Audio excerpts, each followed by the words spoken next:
have, the normal, like boots and Got it. coverall type of protection. Mm-hmm. And then, an 800J, is all the seams are completely taped, and it has thumb loops and elastic wrist and ankles, and has a respirator fit hood. What was typical PPE ensemble for them after they put that on, other than the coverall? What other things would they wear? Yeah, once they had the coverall on, did they wear a particular type of glove or respirator or goggles or chem boots? Yeah, we would have to use if applicable, respirator, helmet, with eye protection, gloves, and boots. All right, yeah. Do you know if the gloves were like nitrile, or did you have to go to neoprene, or do you recall?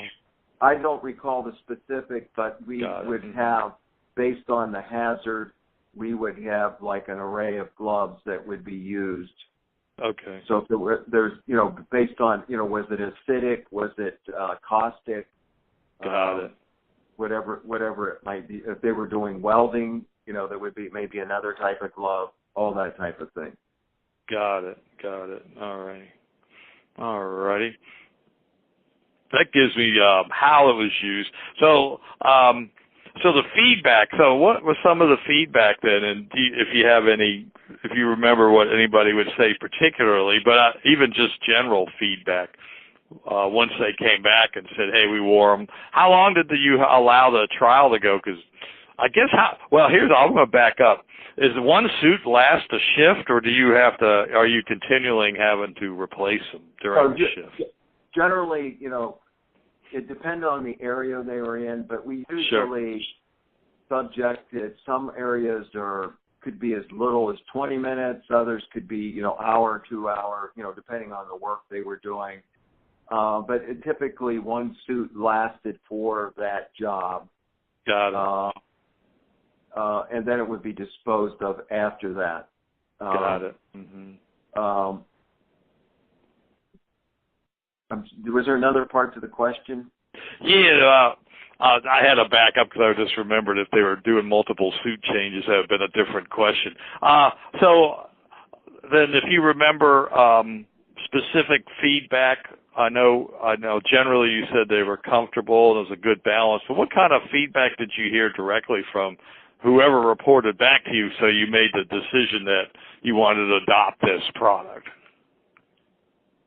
Well, the one thing was, the use in really hot and humid conditions.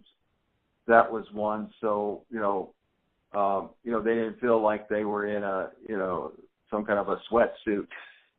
And then the other one was the ease of movement.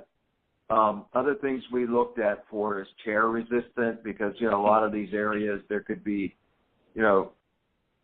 sharp protruding metal or things of that nature that, we want to make sure, it had some reasonable resistance to chairs. I guess the ease of use of putting it on and off, with the elastic and the zippers and the things of that nature. So all those things were taken into consideration. And of course we were also balancing, I want to make sure I phrase this the right way, because safety always trumps cost, but you still have some degree of cost consciousness. So, it was it seemed like a reasonable cost for the amount of protection and, in serving the purpose. Got it. It just felt right. We felt like it felt right in the sweet spot. It gave the protection we were looking for. It gave the comfort. The employees liked it, and it was reasonable cost. Yep, comfort, protection. Oh, my pen fell apart. Protection.